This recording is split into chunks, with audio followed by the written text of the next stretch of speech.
ವಿಠಲಾಪುರ ಅಂತಂದು ಏನೇ ಸಣ್ಣ ಗಂಟಿದ್ರು ಮತ್ತು ಏನು ಗಂಡ್ಮಲಿ ಗಂಟು ಅಂತಾರಲ್ಲ ಹಂಗೆಲ್ಲ ಇದ್ದರು ಆಪ್ರೇಷನ್ ಆಗಿ ಗಂಟು ಹೋಗಿಲ್ಲ ಅಂತಂದು ಎಲ್ಲಿ ಎಷ್ಟೋ ಖರ್ಚು ಮಾಡಿ ನೀವು ಏನು ಗಂಟು ಹೋಗಲಿಲ್ಲ ಅಂತಂದ್ರೂ ಇಲ್ಲಿ ಬಸವಣ್ಣ ಇದೆ, ಬಂದ್ರೆ ಯಾವುದೇ ಗಂಟಿರಲಿ ವಾಸಿ ಆಗುತ್ತೆ. ಇಲ್ಲೇನು ಈ ಥರ ಎಲ್ಲ ಊಟ ಬಿಡಬೇಕು ತಿನ್ನೋದು ಬಿಡಬೇಕು ಅನ್ನೋದೇನಿಲ್ಲ, ಎಲ್ಲ ತಿನ್ಬೋದು.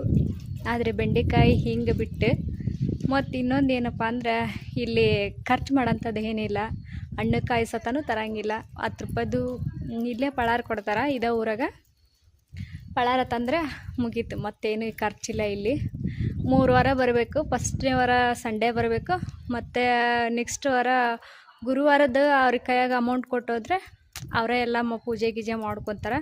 ಮತ್ತು ತಿರುಗಿ ಸಂಡೇ ಬರಬೇಕು. 21 ದಿನಾನು ಹಾಗಲಕಾಯಿ ಮತ್ತು ಹೀರೆಕಾಯಿದು ತೊಪ್ಲ ಹರ್ಕೊಂಡು ಬೆಳಗ್ಗೆ 1 ಸ್ಪೂನು ಡೈಲಿ ಅದನ್ನು ತೊಗೊಂಡ್ರೆ 21 ದಿನಕ್ಕೆ ನಮಗೆ ಏನೇ ಗಂಟಿರಲಿ ಹೋಗುತ್ತೆ ಅಂತ ಹೇಳಿದ್ದಾರೆ. ನಾನು ಹೋದ ವರ್ಷ ನನಗೆ ತುಂಬಾ ಗಂಟಿದ್ದು, ಆದರೂ ಅದ್ರ ಸಂಬಂಧ ನಾನು ಎಷ್ಟೆಷ್ಟೋ ಹತ್ರನ ತೋರಿಸಿದ್ನಿ, ಡಾಕ್ಟ್ರ್ ಹತ್ರ ತೋರಿಸಿದೆ, ಆದರೂ ನನಗೆ ವಾಸಿ ಆಗಲಿಲ್ಲ. ಮತ್ತು ಕಿವಿಯಲ್ಲೆಲ್ಲ ಏನು ಇದನ್ನು ದೊಡ್ಡ ಹಿಂಗೆಲ್ಲ ಹಾಕ್ಸ್ಕೊಂಡು ನೋಡಿದೆ, ಆದರೂ ಹೋಗಲಿಲ್ಲ.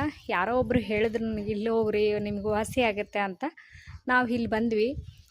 ಮತ್ತೆ ಇಲ್ಲಿ 21 ದಿನವೂ ಅವ್ರು ಹೇಳಿದ ಗಿಡ ತೊಗೊಂಡು ಎಲ್ಲ ಇದು ಕಿವಿಯಾಗಿಂದ ಏನೋ ಹಾಕ್ಸ್ಬೇಡಮ್ಮ, ಹಿಂಗೆ ಹಾಕ್ಸಿದ್ರೆ ಬರೋಂಗಿಲ್ಲ ಆಗೋಂಗಿಲ್ಲ ಅಂದಿದ್ದಕ್ಕೆ ಇವನ್ನೆಲ್ಲ ಕಿವಿಗೆ ಹಾಕ್ಸಿದ್ದೆಲ್ಲ ತೆಗೆದು ಮತ್ತೆ ಈಗ ನೋಡಿರಿ, ಇದು ಬರಕಚ್ಚಿ 2ನೇ ವರ್ಷ. ನಾವು ಎಲ್ಲ ವಾಸಿಯಾಗಿದೆ, ಏನೂ ಇಲ್ಲ ನನಗೆ. ಮೊದಲೆಲ್ಲ ಇಲ್ಲೆಲ್ಲ ಗಂಟಿದ್ವು, ಇಲ್ಲೆಲ್ಲ ಗಂಟಿದ್ವು. ಈ ಗಂಟಿನ ಸಂಬಂಧ ನಾನು ದೊಡ್ಡ ದಪ್ಪಂದು ಕಿವಿಯನ್ನೆಲ್ಲ ಹಾಕ್ಸ್ಕೊಂಡ್ಬಿಟ್ಟಿದ್ದೆ ಇಲ್ಲಿ ಸೆಂಟ್ರಿಗೆ.